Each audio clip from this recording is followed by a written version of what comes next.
Hello സുഹൃത്തുക്കളെ, എല്ലാവർക്കും നമ്മുടെ തണ്ടർ തഗ്സ് എന്ന യൂട്യൂബ് ചാനലിലെ പുതിയൊരു വീഡിയോയിലേക്ക് സ്വാഗതം. അപ്പോൾ കൂട്ടുകാരെ, ഞാനിന്നിവിടെ പറയാൻ പോകുന്നത് നമ്മുടെ എമ്പുരാൻ സിനിമയുടെ ഒരു റിവ്യൂ ആണ്, അഥവാ ഒരു ഒപ്പീനിയൻ, എൻ്റെ ഒരു അഭിപ്രായമാണ് ഞാനിന്നിവിടെ പറയാൻ പോകുന്നത്. അങ്ങനെ ഒരുപാട് നാളുകൾക്ക് ശേഷം നമ്മളെല്ലാവരും കാത്തിരുന്ന, അതായത് മലയാളികളെല്ലാവരും കാത്തിരുന്ന, ഞാൻ ഒത്തിരി വെയിറ്റ് ചെയ്തൊരു സിനിമയാണ് എമ്പുരാൻ എന്ന് പറയുന്നത്. കാരണം അതിൻ്റെ ഒന്നാം ഭാഗം അത്രയും വലിയൊരു ഇമ്പാക്റ്റാണ് ഉണ്ടാക്കി വെച്ചിരിക്കുന്നത്. എത്ര കണ്ടാലും നമുക്ക് ഒരു ഫ്രഷ്നെസ് നഷ്ടപ്പെടാത്ത, എന്തൊക്കെയോ ഡീപ്പായിട്ട് സംസാരിക്കുന്ന, അല്ലെങ്കിൽ ഇനിയും സംസാരിക്കാനുണ്ട് എന്ന് പറഞ്ഞു വെച്ചുകൊണ്ടാണ് അതിൻ്റെ ഒന്നാം ഭാഗം അവസാനിച്ചത്. അപ്പോൾ ഉടനെ തന്നെ അതിൻ്റെ രണ്ടാം ഭാഗം അനൗൺസും ചെയ്തു. തന്നെയല്ല, ഓൾറെഡി അവർക്ക് അതൊരു 3 പാർട്ട് മൂവി ആക്കണമെന്ന് നേരത്തെ തന്നെ പ്ലാനും ഉണ്ടായിരുന്നു. അപ്പോൾ ആ സിനിമയിൽ അതിൻ്റെ സെക്കൻഡ് പാർട്ട് വരുന്ന സമയത്ത് ഒരുപാട് ഡീപ്പായിട്ട് അതിനെക്കുറിച്ച് സംസാരിക്കും എന്നാണ് നമ്മളെല്ലാവരും വിചാരിച്ചത്. അപ്പോൾ ഞാനും ആ ഒരു വലിയ പ്രതീക്ഷയിൽ തന്നെയാണ് ആ പടം കണ്ടത്. അതായത് ഒരുപാട് ഫാൻ തിയറീസ് ഇങ്ങനെ വരുന്നുണ്ടായിരുന്നു. ഇപ്പോൾ അതിൻ്റെ ഫസ്റ്റ് പാർട്ടിനകത്ത് തന്നെയുള്ള നമ്മൾ അങ്ങനെ ശ്രദ്ധിക്കാൻ സാധ്യതയില്ലാത്ത ചെറിയ ചെറിയ മൈന്യൂട്ടായിട്ടുള്ള കാര്യങ്ങൾ ഒക്കെ ഇതിൻ്റെ സെക്കൻഡ് പാർട്ടിലേക്ക് ഒരു ഡീറ്റെയിൽ ആയിട്ട് കൊടുത്തിട്ടുണ്ട്. ഇപ്പോൾ മറ്റേ ഒരു കാരോളിൻ ക്രിസ്റ്റലോ അങ്ങനത്തെ പേരുള്ള മറ്റേ വിദേശ വനിത, അതേപോലെ ഇതിനകത്ത് മെയിൻ ക്യാരക്ടറായിട്ട് വരുന്ന പല വിദേശ ക്യാരക്ടേഴ്സും ചെറിയൊരു ഹിൻറ്റ് പോലെ ഫസ്റ്റ് പാർട്ടിൽ തന്നെ കൊടുത്തിട്ടുണ്ട്, പേരായിട്ടും ചെറിയ ഇതുമായിട്ടും. അപ്പോൾ അതിൻ്റെ ഒരു കണ്ടിന്യൂഷൻ, കുറച്ചും കൂടി അതിൻ്റെ ഒരു കണ്ടിന്യൂഷനായിട്ട് ഇതിനകത്തൊക്കെ വരുന്നുണ്ട്. അപ്പോൾ അതൊക്കെ സത്യം പറഞ്ഞാൽ ഭയങ്കര എക്സൈറ്റിംഗ് ആയിരുന്നു. ഇതൊക്കെ അവർ അന്നേ കണ്ടു തന്നെയാണ് ഇത്രയും ഡീപ്പായിട്ട് ഈ സിനിമേനെ അവർ അപ്രോച്ച് ചെയ്തതെന്നുള്ളത് ഭയങ്കര ഒരു ക്യൂരിയോസിറ്റി ഉണ്ടായിരുന്നു. അപ്പോൾ ആ ഒരു ക്യൂരിയോസിറ്റി, ഈ പടത്തിൻ്റെ ഹൈപ്പ് എനിക്ക് പേഴ്സണലി ഭയങ്കര ഒരു ഹൈ ആയിരുന്നു. അപ്പോൾ അതൊക്കെ മനസ്സിൽ വെച്ചുകൊണ്ടാണ് കാത്തിരുന്നത്. പിന്നെ ഞാനിതിൻ്റെ ഫസ്റ്റ് ഡേ അല്ല ഇത് കണ്ടത്, എൻ്റെ ഒരു സെക്കൻഡ് ഡേ ആണ്. അപ്പോൾ ഓൾറെഡി ഞാനിതിൻ്റെ ഒരു അഭിപ്രായം എല്ലാവരും കേട്ട്, ഒരു മിക്സഡ് ഒപ്പീനിയനാണ് കേട്ടത്. അപ്പോൾ ആ ഒരു മൈൻഡ് സെറ്റ് വെച്ചാണ് കണ്ടത്. ഒരുപക്ഷെ ഞാനിത് ഫസ്റ്റ് ഡേ ആണ് ഇത് കണ്ടതെങ്കിൽ സത്യം പറഞ്ഞാൽ നല്ല ഡിസപ്പോയിൻറ്റഡ് ആയേനെ. കാരണം നമുക്കറിയത്തില്ല ഇതെന്താണ് പടത്തിൻ്റെ അഭിപ്രായം എന്നറിയാണ്ട് ഈ സിനിമ കണ്ടു കഴിഞ്ഞാൽ നമുക്ക് തീർച്ചയായിട്ടും ഭയങ്കര ഒരു സാഡായിരിക്കും. ഇതിപ്പോൾ മിക്സഡ് ആണെന്ന് അറിഞ്ഞിട്ട് കണ്ടുകൊണ്ട് അത്ര ഒരു പ്രശ്നമില്ല. അപ്പോൾ എൻ്റെ ഒരു അഭിപ്രായത്തിൽ പടം അത്ര പോരാ. ഒരിക്കലും മോശം സിനിമയല്ല, എനിക്ക് പേഴ്സണലി ഒരു മോശം സിനിമയായിട്ട് എവിടെയും തോന്നിയിട്ടില്ല. ഇപ്പോൾ ഇതിൻ്റെ ഫസ്റ്റ് പാർട്ട് നമ്മൾ കണ്ടിട്ടില്ല, ഇതൊരു സെപ്പറേറ്റ് ഒരു സ്റ്റാൻഡ് അലോൺ മൂവി ആയിട്ടാണ് ഇവർ ഇറക്കുന്നതെങ്കിൽ നമ്മൾ ആരും ഒരു കുറ്റവും പറയത്തില്ല. ഒരു ഗംഭീര സിനിമ എന്ന് നമ്മൾ പറയുള്ളൂ. ഒരു കുറ്റവും നമുക്ക് പറയാനില്ലാത്ത ഒരു സൂപ്പർ സിനിമ, ഒരു ബ്രഹ്മാണ്ഡ സിനിമ എന്നൊക്കെ പറയുന്ന ലെവലിലുള്ള ഒരു സാധനം തന്നെയാണ്. പക്ഷേ നമ്മളെങ്ങനെ പോയാലും ഇതിൻ്റെ ഫസ്റ്റ് പാർട്ടുമായിട്ട് നമ്മൾ കമ്പയർ ചെയ്യും. അങ്ങനെ അത് ഓട്ടോമാറ്റിക്കലി സംഭവിച്ചു പോകുന്നതാണ്, എത്ര കമ്പയർ ചെയ്യേണ്ടതെന്ന് പറഞ്ഞാലും. കാരണം അതിൻ്റെ കുറച്ചും കൂടി ഒരു എലാബറേറ്റഡ് വേർഷനാണ് ഇത്. അപ്പോൾ അങ്ങനെ നോക്കുന്ന സമയത്ത് ആ ഫസ്റ്റ് പാർട്ടിൽ തന്ന ഒരു ഹൈ മൊമെൻ്റ് പോലും എനിക്ക് ഇതിനകത്ത് കിട്ടിയിട്ടില്ല. ഒന്നെന്ന് പറഞ്ഞാൽ ഒന്നും കിട്ടിയിട്ടില്ല. കാരണം എന്താണെന്ന് വെച്ച് കഴിഞ്ഞാൽ അത്രയും കിടിലമായിട്ടാണ് അവരതിൻ്റെ ഫസ്റ്റ് പാർട്ട് എടുത്ത് വെച്ചിരിക്കുന്നത്. അപ്പോൾ അതുമായിട്ട് ഇത് കമ്പയർ ചെയ്യുമ്പോൾ എവിടെയാണ് കമ്പയർ ചെയ്യേണ്ടതെന്ന് പോലും അറിയത്തില്ല. കാരണം അതിൻ്റെ സ്ക്രിപ്റ്റ്, അതിൻ്റെ ഓരോ പോയിൻറ്റും, ഓരോ ഡയലോഗ്, ഓരോ സീൻസ്, ഓരോ ക്യാരക്ടർ, അതിൻ്റെ ആർക്ക് ഫുള്ള് എത്രയോ മാസങ്ങൾ അവർ ഇരുന്ന് ചെയ്തിട്ടാണ് അവരത് റെഡിയാക്കി, എൻ്റെ ഫസ്റ്റ് പാർട്ടിൻ്റെ എല്ലാ പരിപാടികളും. അപ്പോൾ ഇതിന് ഇഷ്ടംപോലെ സമയമുണ്ടായിരുന്നു. 6 വർഷം കഴിഞ്ഞിട്ടാണ് ഇപ്പോൾ ഈ സിനിമ ഇറക്കുന്നത്. അതേ ഡേറ്റിൽ തന്നെ മാർച്ച് 27-നാണ് ഇറക്കുന്നത്. 2019-ലാണ് അതിൻ്റെ ഫസ്റ്റ് പാർട്ട് ഇറങ്ങുന്നത്. സെക്കൻഡ് പാർട്ട് 2025-ലും. 6 വർഷം സമയം കിട്ടി. ഇതിൻ്റെ കുറേ ലൊക്കേഷൻസിൻ്റെ കുറേ ഇവരൊക്കെ ഇങ്ങനെ പറയുന്നുണ്ട്, ഭയങ്കര പ്ലാൻ ചെയ്താണ് ഇറക്കുന്നത്, അങ്ങനെയാണ് ഇങ്ങനെയാണെന്നൊക്കെ. തന്നെയല്ല, ഇതിൻ്റെ സ്ക്രിപ്റ്റ് ഒരുപാട് ടൈം എടുത്താണ് ചെയ്തത്. ഇതിൻ്റെ ലൊക്കേഷൻ തന്നെ 1.5 വർഷം എടുത്തിട്ടാണ് ഒന്ന് ഫിക്സ് ചെയ്തതെന്നൊക്കെയാണ് പറഞ്ഞത്. എന്നാലോചിക്കുക, ലൊക്കേഷൻസ് ഫിക്സ് ചെയ്യാൻ തന്നെ ഇത്രയും ടൈം എടുത്തു. അപ്പോൾ അത്രയും ഡീപ്പായിട്ട് ഇവർ ഇതിനെക്കുറിച്ച് സ്റ്റഡി ചെയ്തിട്ടാണ് ഇറക്കുന്നതെന്നാണ് വിചാരിച്ചത്. അപ്പോൾ അത്രയും ഒരു എക്സ്പെക്റ്റേഷൻ ഉണ്ടായിരുന്നു. പക്ഷേ എന്താണ് പ്രശ്നം എന്ന് പറഞ്ഞാൽ സ്ക്രിപ്റ്റ് തന്നെയാണ്. ഭയങ്കര വീക്കായ ഒരു സ്ക്രിപ്റ്റാണ്. ഫസ്റ്റ് പാർട്ടിനെ അപേക്ഷിച്ച് ഫസ്റ്റ് പാർട്ടിൻ്റെ കഥ എന്താണെന്ന് നമ്മളോട് പറയാൻ പറഞ്ഞു. നമുക്കത് പറയാൻ പറ്റത്തില്ല സിമ്പിളായിട്ട്. എന്താണ് ഇതിൻ്റെ ഫസ്റ്റ് പാർട്ടിൻ്റെ കഥ എന്ന് ചോദിച്ചാൽ എവിടെ നിന്ന് നമ്മൾ തുടങ്ങും? കാരണം എവിടെ നിന്നും നമുക്ക് തുടങ്ങാൻ പറ്റത്തില്ല. വളരെ സ്ലോ ആയിട്ട് ഒരുപാട് വ്യക്തികളുടെ ഒരു പോയിൻ്റ് ഓഫ് വ്യൂവിൽ ഒരുപാട് കഥാപാത്രങ്ങളെ കാണിച്ചുകൊണ്ട് ഭയങ്കര ഡീപ്പായിട്ടാണ് പോകുന്നത്. ഇതൊക്കെ സംഭവിക്കുമ്പോഴും മോഹൻലാൽ എന്ന് പറയുന്ന ഒരു ബ്രാൻഡിനെ കേന്ദ്രീകരിച്ചുകൊണ്ട് ആ ഒരു സ്റ്റീഫൻ നെടുപള്ളി എന്ന കഥാപാത്രത്തെ ഫോക്കസ് ചെയ്തിട്ടാണ് സിനിമ പോകുന്നത്. പുള്ളി സിനിമയിൽ ഏതോ 40-45 മിനിറ്റ് അത്രയെങ്ങാണ്ടേ ഉള്ളൂ. പക്ഷേ എന്നാലും സിനിമേൻ്റെ ഓരോ പോയിൻറ്റിലും പുള്ളിയിലൂടെ തന്നെയാണ് പോകുന്നത്. പുള്ളിയെ കാണിക്കുന്നില്ലെങ്കിലും പുള്ളിയുടെ പേരും പുള്ളിയുടെ ഒരു പ്രസൻസിലൂടെ തന്നെയാണ് പടം പോകുന്നത്. പക്ഷേ ഈ സിനിമ എന്ന് പറയുമ്പോൾ ഇതിൻ്റെ ഏതാണ്ട് ഒരു വളരെ കുറച്ച് ആ സിനിമയിലുള്ളതിനേക്കാളും കുറച്ച് റൺ ടൈം മാത്രമേ മോഹൻലാലിന് ഈ സിനിമയിലുള്ളൂ. പക്ഷെ ആ സിനിമയിലുള്ളതിൻ്റെയേക്കാൾ ഒരു പോരായ്മയായിട്ട് ഇതിൽ മോഹൻലാലിൻ്റെ പ്രസൻസ് ഇല്ല എന്ന് നമുക്ക് തോന്നുന്നുണ്ട്. അതായത് ഇതിൻ്റെ ഈ സിനിമയുടെ ഫസ്റ്റ് വേറൊരു നാട്ടിലുള്ള ഒരു കലാപം പോലത്തെ സംഭവമാണ് കാണിക്കുന്നത്. അത് കുറേ നേരമുണ്ട്. അത് കഴിഞ്ഞ് വേറെ കുറേ കാര്യങ്ങൾ കാണിക്കുന്നുണ്ട്. ഇങ്ങനെ വേറെ കുറേ കാര്യങ്ങൾ കാണിക്കുമ്പോൾ അവിടെ ശരിക്കും പറഞ്ഞാൽ ലാലേട്ടനെ മിസ് ചെയ്യുന്നുണ്ട്. അതായത് ആ ഒരു ഫാക്ടറിനെ മെൻഷൻ പോലും സത്യം പറഞ്ഞാൽ ചെയ്യുന്നില്ല. ഞങ്ങൾ തന്നെ ചോദിച്ചത് ഇപ്പോൾ മോഹൻലാൽ ഇപ്പോൾ ഇല്ലേ പടത്തിൽ, പുള്ളി ഒരു ക്യാമിയോ പോലെയാണോ എന്നൊക്കെ ഒരു തമാശ പോലെ ഞങ്ങൾ ചോദിക്കുന്നുണ്ടായിരുന്നു. കാരണം ശരിക്കും പുള്ളിയുടെ ആ ഒരു ആബ്സെൻസ് നമുക്ക് ഫീൽ ചെയ്യുന്നുണ്ടായിരുന്നു. പക്ഷേ ഫസ്റ്റ് പാർട്ടിൽ അങ്ങനെ തോന്നുകയില്ല. പുള്ളി അയ്യോ ഇല്ല എന്ന് തോന്നുകയില്ല. പിന്നീട് 45 മിനിറ്റ് എങ്ങാണ്ടേ പുള്ളിക്ക് റൺ ടൈം ഫസ്റ്റ് പാർട്ടിലുള്ളൂ എന്ന് പറയുമ്പോൾ നമ്മൾ ഞെട്ടിപ്പോവും. പിന്നീടാണ് നമ്മളത് ചിന്തിക്കുന്നത്. ഓ ശരിയാ, പുള്ളിക്ക് അത്ര ഇതില്ല, പുള്ളി ഇല്ലാത്ത സമയത്ത് പോലും ഉണ്ട് എന്ന് നമുക്ക് തോന്നിക്കുകയാണ് ചെയ്യുന്നത്. ഇതിനകത്തേക്ക് വരുമ്പോൾ നമുക്ക് ശരിക്കും ആ ഒരു പുള്ളി ഇല്ല, പുള്ളി എന്തോ ഒരു വലിയൊരു ഫാക്ടർ മിസ്സിങ് എന്ന് നമുക്ക് ശരിക്കും തോന്നുന്നുണ്ട്. അതൊരു വലിയ പോരായ്മയാണ് സിനിമയുടെ. പിന്നെ ഒന്നാം പാർട്ടിലെ ഒരു പ്രത്യേകത എന്ന് വെച്ച് കഴിഞ്ഞാൽ അതിൽ ഓരോ കഥാപാത്രത്തിനും ഒരു ജീവനുണ്ട്. അതായത് എന്തൊക്കെയോ പറയാനുണ്ട്. എല്ലാ കഥാപാത്രങ്ങളും നമ്മൾ തങ്ങി നിൽക്കും. അതിലെ ക്യാരക്ടേഴ്സിൻ്റെ ഡയലോഗാണെങ്കിലും അവർ ചെയ്യുന്ന കാര്യങ്ങളെല്ലാം നമ്മുടെ മനസ്സിൽ നിൽക്കും.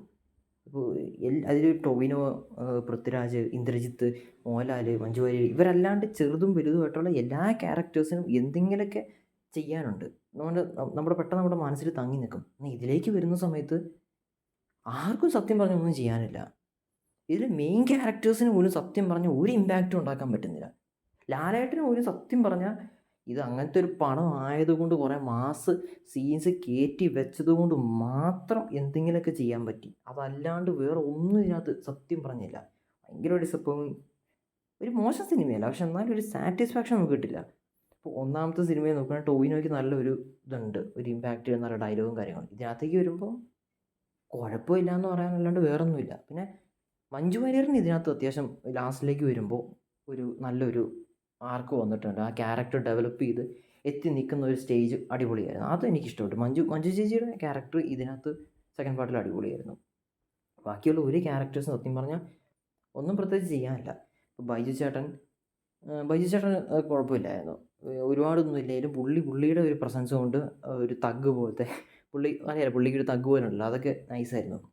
സിനിമയിൽ എനിക്ക് പോസിറ്റീവായിട്ട് തോന്നിയിട്ടുള്ള ഫാക്ടേഴ്സിൽ ഇതിൻ്റെ കോമഡിയാണ്. സത്യം പറഞ്ഞാൽ കോമഡി എന്ന് പറയുമ്പോൾ ഭയങ്കര ഒരു കോമഡിക്ക് വേണ്ടി ചെയ്ത കോമഡിയല്ല. അത് സീരിയസ് ആയിട്ട് നിൽക്കുന്ന സിറ്റുവേഷനിൽ അതിന് ആപ്റ്റായിട്ടുള്ള ഡയലോഗ് വരുമ്പോൾ ഉള്ള കോമഡി. അത് ബൈജു ചേട്ടൻ്റെ ഒരു തുടക്കത്തിലൊരു തഗ്ഗുണ്ട്, അത് നല്ല രസമായിരുന്നു. പിന്നെ സുരാജ് ചേട്ടൻ്റെയും മറ്റേ മണിക്കുട്ടൻ്റെ ഒരു കോമഡി ഉണ്ട് ലാസ്റ്റിലേക്ക് വരുമ്പോൾ, അതും നല്ല രസമായിരുന്നു. പിന്നെ നമ്മുടെ സായി ചേട്ടൻ്റെ മറ്റേ രാഷ്ട്രീയ ചേട്ടൻ്റെയും പേര് ഞാൻ പറഞ്ഞ ചേട്ടൻ്റെ അവർ രണ്ടുപേരും ഒരു കോൺവെർസേഷൻ ഉണ്ട്, അതും അടിപൊളിയായിരുന്നു. ഈ 3 സീൻസിലെ കോമഡി ശരിക്കും നന്നായിട്ട് വർക്കായിട്ടുണ്ട്. അത് നല്ല രസമായിരുന്നു. പിന്നെ പറയാനാണെങ്കിൽ ഇതിൽ ഫസ്റ്റ് പാർട്ടിലെ ഏറ്റവും വളരെ ഒരു പ്രധാനപ്പെട്ട ഒരു പോസിറ്റീവ് ഫാക്ടർ അതിൻ്റെ ഡയലോഗുകളാണ്. കാരണം കിണ്ണം കാച്ചി നല്ല സൂപ്പർ നമ്മൾ ഓർത്തിരിക്കുന്ന കറക്റ്റ് ഡയലോഗുകളാണ് അതിൻ്റെ ഫസ്റ്റ് പാട്ടിനകത്ത് ഉള്ളത്. പക്ഷെ ഇതിലേക്ക് വരുന്ന സമയത്ത് അങ്ങനെ ഓർത്തിരിക്കുന്ന ഐക്കോണിക്കായിട്ടുള്ള ഡയലോഗ് ഒന്നും തന്നെ ഇല്ല.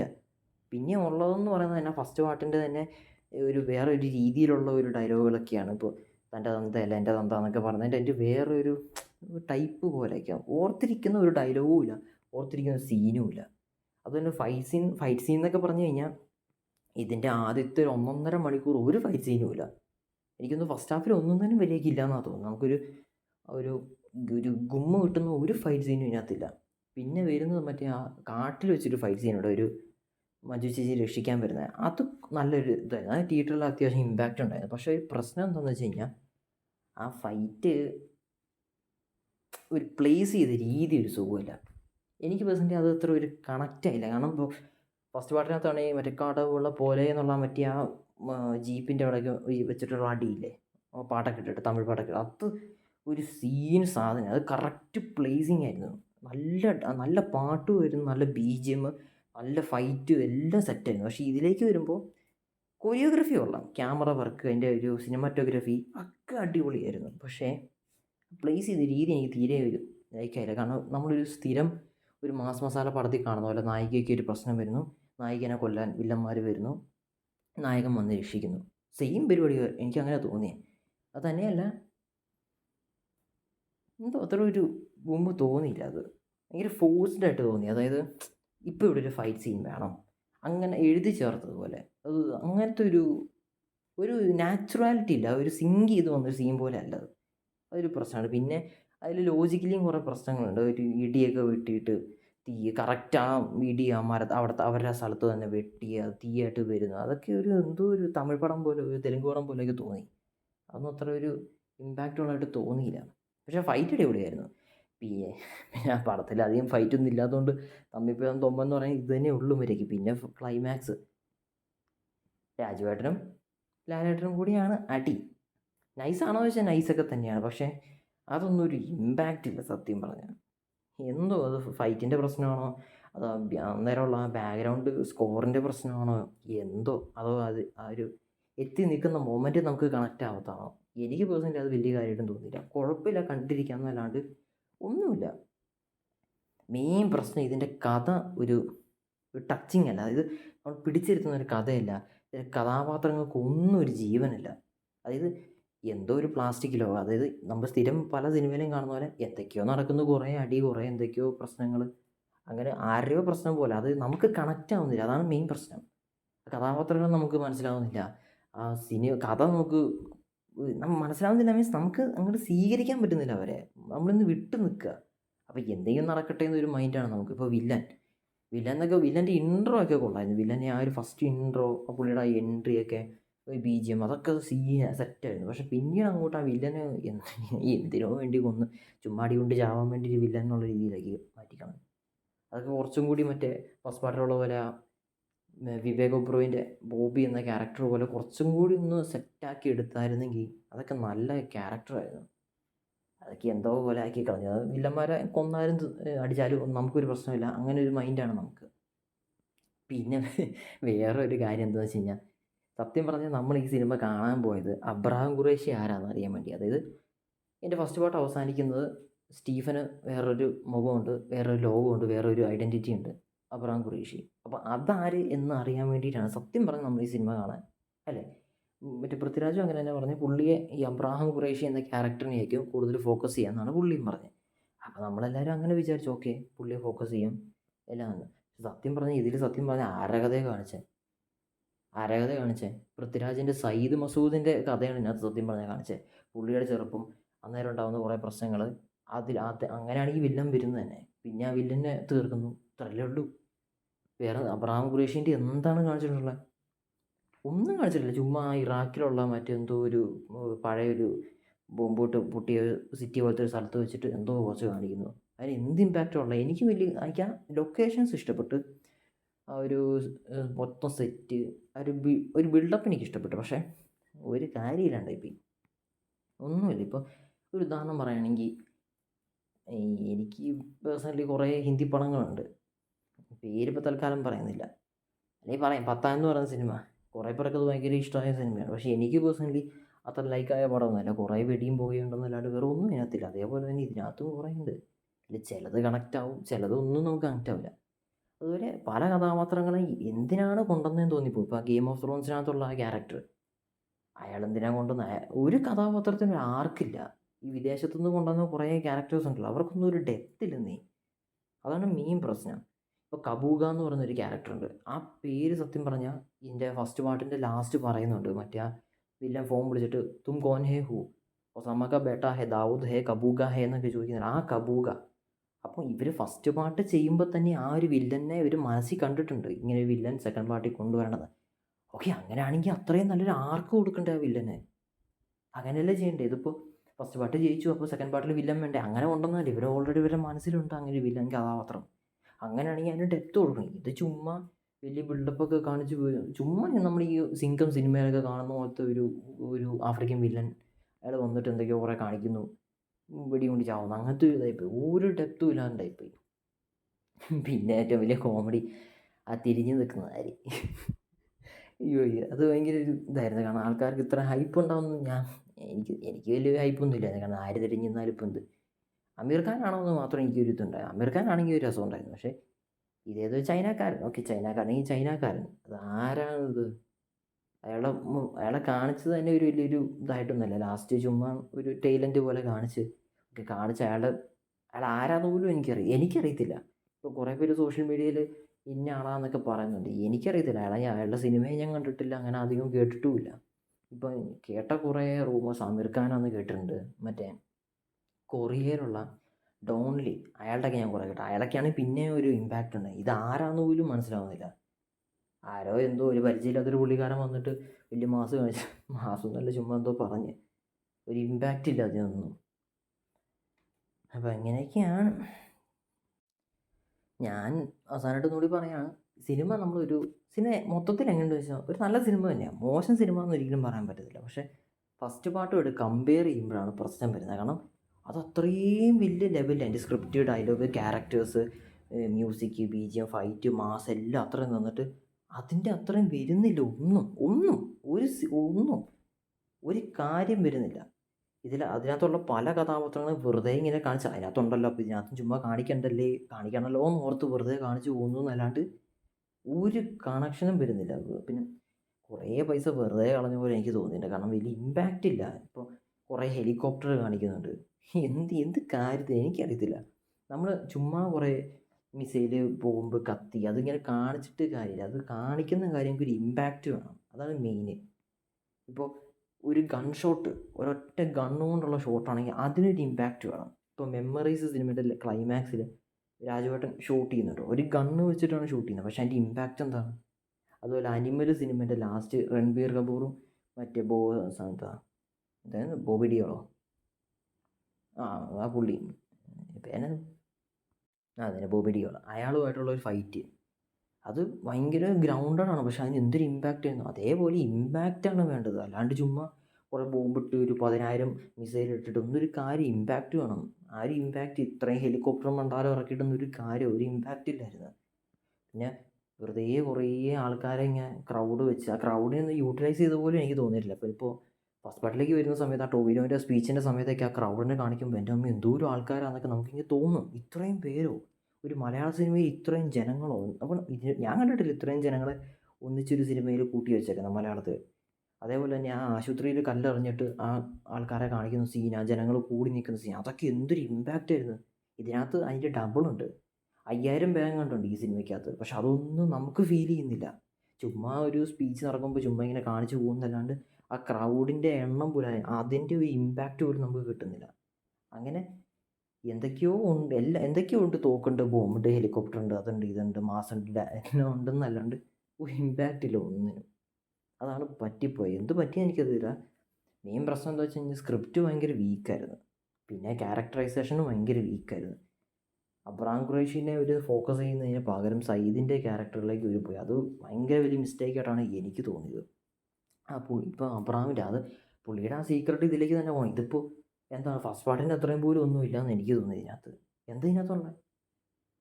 അതായത് ആ ഒരു ക്യാരക്ടറിൻ്റെ ഹിഡൻ ആയിട്ടുള്ള കാര്യങ്ങളിലേക്ക് പോകണം. ഇതൊന്നുമില്ല. തന്നെയല്ല, ഇതിപ്പോൾ മോഹൻലാൽ തന്നെ ചെയ്യണമെന്ന് ഒരു നിർബന്ധമുണ്ടല്ല. ലാലേട്ടന് പകരം അത്യാവശ്യം ഒരു മാസ് ഫീൽ തരുന്ന നല്ല ലുക്കുള്ള വേറെ ആർക്ക് വേണമെങ്കിലും ചെയ്യാം. മമ്മൂക്കയ്ക്ക് ചെയ്യാം, അല്ലെങ്കിൽ തമിഴിലുള്ള ആർക്ക് വേണമെങ്കിലും ചെയ്യാം. രജനീകാന്തിന് ചെയ്യാം, വിജയ്ക്ക് ചെയ്യാം, അല്ലു അർജുന് ചെയ്യാം, പ്രഭാസിന് ചെയ്യാം, ആർക്ക് വേണമെങ്കിലും ചെയ്യാം. ഒരു മാസ് ഫീൽ തരുന്ന ആർക്ക് വേണമെങ്കിലും ചെയ്യാം. കാരണം ഇതിനകത്ത് അധികം ഒന്നും ചെയ്യാനില്ല. അഭിനയം എന്ന് പറയാനായിട്ട് അങ്ങനെ വലിയൊന്നുമില്ല. ചുമ്മാ ഒന്ന് നിൽക്കുക, കുറച്ച് മാസ് കാണിക്കുക, അത്രേ ഉള്ളൂ. അല്ല, ലാലേട്ടൻ്റെ പല ഇതും എനിക്ക് അത്ര വലിയൊരു സെറ്റപ്പായില്ല. രാജുവേട്ടനും ലാലേട്ടൻ ലാസ്റ്റ് നടന്നു വരുന്ന സീനാണ്. അതിനകത്തൊക്കെ രാജുവേട്ടനായിരുന്നു കുറച്ചും കൂടി ഒരു രസം, പുള്ളിയുടെ ആ ഒരു ഫിസിക്കൊക്കെ. അപ്പോൾ ഒന്നാം ഭാഗം അങ്ങനെയല്ല. ഒന്നാം ഭാഗത്തിൽ ശരിക്കും നല്ല എഫേർട്ടുണ്ട്. ആക്ടിങ് വൈസ് ആണെങ്കിലും പെർഫോമൻസ് വൈസ് നല്ലതുണ്ട്. അപ്പോൾ അത് മോഹൻലാൽ തന്നെ ചെയ്യണം. പക്ഷേ ഇതിനകത്ത് അങ്ങനെ ഡിമാൻഡ് ചെയ്യുന്നില്ല പുള്ളി തന്നെ ചെയ്യണം. അതൊക്കെ ഇതിൻ്റെ ഒരു പോരായ്മയാണ്. കൂടുതൽ അബ്രഹാമിൻ്റെ ക്യാരക്ടറിലേക്ക് ഫോക്കസ് ചെയ്യണം. ഇനി ആവശ്യമില്ലാത്ത കുറേ കാര്യങ്ങളിലേക്ക് അവർ സ്ക്രിപ്റ്റ് വിട്ട് കളഞ്ഞു. അത് വലിയൊരു പ്രശ്നമായിപ്പോയി അത്. അപ്പം അങ്ങനെയൊക്കെയാണ്. എന്താണ് അവരങ്ങനെ സെലക്ട് ചെയ്തതെന്ന് എനിക്കറിയത്തില്ല. കാരണം ഫസ്റ്റ് സിനിമ അവർ അത്രയും ഫോക്കസ് ചെയ്തെടുത്തെങ്കിൽ സ്വാഭാവികം. ഇപ്പോൾ ബഡ്ജറ്റും കൂടുതലുണ്ട്, അവർക്ക് എല്ലാം ഉണ്ട്. ഒരു ഫസ്റ്റ് സിനിമ വിജയിപ്പിക്കുന്നതിനേക്കാളും കുറച്ച് ഭയങ്കര എഫേർട്ട് കുറവാണ് അതിൻ്റെ സീക്വൽ എടുത്ത് ജയിപ്പിക്കുന്നതിന്. ഫസ്റ്റ് പാർട്ടിൽ നീതി പുറത്തണം എന്നുള്ള ഒറ്റ കഷ്ടപ്പാടേ ഉള്ളൂ. പക്ഷെ എന്നാലും കുറച്ചും കൂടി ഈസിയാണ് കാര്യങ്ങൾ. പക്ഷെ ഇവിടെ എന്ത് പറ്റിയെന്ന് അറിയത്തില്ല. സമയം ഉണ്ടായിരുന്നു, ബഡ്ജറ്റ് ഉണ്ടായിരുന്നു, എല്ലാം ഉണ്ടായിരുന്നു, അറിയത്തില്ല. ഇതിൻ്റെ ബേസിക്കായിട്ടുള്ള സ്ക്രിപ്റ്റ് തന്നെയാണ് പോയത്. സാരമില്ല, ഇനിയിപ്പോൾ എന്തായാലും 3 ഉണ്ടാവും, 3 എന്തായാലും ഉണ്ടാവും. ഇപ്പോൾ ഈ സിനിമ എന്തായാലും മലയാളത്തിൽ വലിയൊരു സക്സസ് ആണെന്നുള്ള ഉറപ്പ്. അപ്പോൾ എന്തായാലും 3 ഉണ്ടാവും. 3 എന്തായാലും അടിപൊളിയാവട്ടെ എന്ന് ആശംസിക്കുന്നു. അപ്പോൾ എല്ലാം നിങ്ങളുടെ അഭിപ്രായങ്ങളൊക്കെ പറയാം. അതുപോലെ നമ്മുടെ ചാനൽ എല്ലാവരും സബ്സ്ക്രൈബ് ചെയ്യുക, ലൈക്ക് അടിക്കുക, ഷെയർ ചെയ്യുക, കമൻറ്റ് ചെയ്യുക, നിങ്ങളുടെ അഭിപ്രായങ്ങൾ പറയാം. ഞാൻ പറഞ്ഞ കാര്യങ്ങൾ എന്തെങ്കിലും മിസ്റ്റേക്കുകളോ പ്രശ്നങ്ങളോ ഉണ്ടെങ്കിൽ നിങ്ങൾക്ക് പറയാം, ഒരു കുഴപ്പമില്ല. അപ്പം എല്ലാവരും നമ്മുടെ ചാനലിനെ സപ്പോർട്ട് ചെയ്യുക. അപ്പോൾ എല്ലാവരും ലൈക്ക് അടിക്കണം കേട്ടോ, എല്ലാവരും സബ്സ്ക്രൈബ് ചെയ്യണേ. ഓക്കെ, അപ്പോൾ എല്ലാവർക്കും നമ്മുടെ തണ്ടർ തഗ്സ് എന്ന യൂട്യൂബ് ചാനലിലേക്ക് സ്വാഗതം. Thank you.